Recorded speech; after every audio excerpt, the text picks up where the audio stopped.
Apple's new iPhone 5S and 5C have officially launched in China. But while the 5S has won praise, many are less impressed by the supposedly affordable 5C. Meanwhile, a distribution deal between Apple and the world's biggest carrier, China Mobile, is still yet to be sealed. Grace Brown reports. It's been a year since Apple launched the iPhone 5. Now there are 2 new models. But as of Thursday, there were no crowds queuing up to buy them at Apple's flagship store in Beijing. The 5S has up to twice the CPU performance of its predecessor. And there's a discount version, the 5C. But both can only be ordered online. So far, it's the high-tech 5S that's proving popular. I prefer the 5S because it's more advanced technologically. For example, the new fingerprint system is creative and the security is improved. The price of the 5S is acceptable. But the so-called low-end 5C isn't faring as well. In a survey on Sina.com, nearly 90% of respondents said it's not affordable.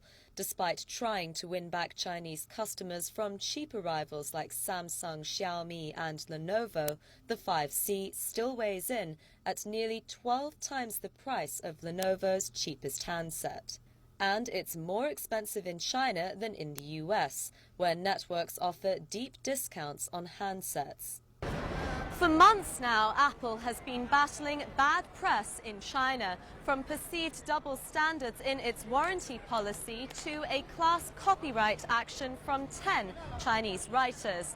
What could help the American company to regain its popularity in China is a possible distribution deal with the carrier China Mobile, which has 1 billion Chinese phone users. But there's still no word yet from either company on whether the deal is done. According to Sina Tech, China Mobile already has 42 million iPhone users, exceeding the combined sales of AT&T and Verizon in the US.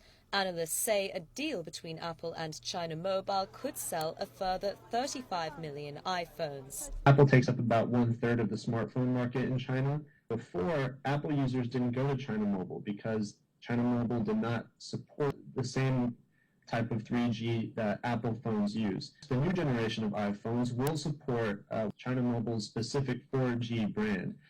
But while Chinese regulators have approved the deal between the world's biggest IT company by market value and the world's biggest carrier, it's still unclear if it will go through. Grace Brown, CCTV, Beijing.